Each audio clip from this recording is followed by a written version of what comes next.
Pinterest is a web and mobile application that offers a visual discovery tool for collecting and sharing content.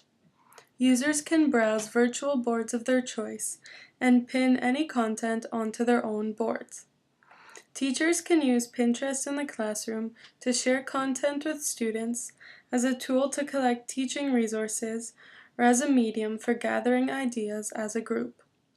Getting started with Pinterest is simple and free. The first thing you will have to do is create an account at www.pinterest.com. For the purpose of this video, I will log into my own account.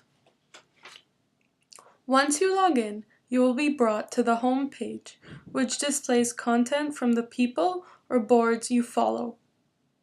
If you know which type of content you are looking for, you can select a category from the drop-down menu.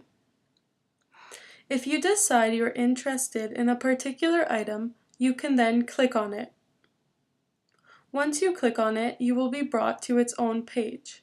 If you click on it again, it will take you to the website where you can further browse the item. After looking at it, if you decide you like the item, you can pin it onto your own board to refer to it later on.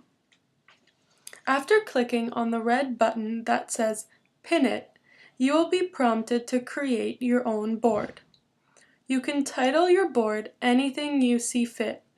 You can also add a brief description with details about what the content of the board will include. To access your board, you will click on your personal board page, which is located on the right-hand side of the page. There you can create as many new boards as you like. These boards can focus on particular subjects, grade levels, or any content that you would like to use within a specific context. You can also have students create their own Pinterest boards to gather research ideas or to organize their thoughts. This can be done both at school or at home. Pinterest can be used to gather unit ideas and collaborate with other educators. There are also many opportunities to use Bloom's taxonomy higher order thinking strategies.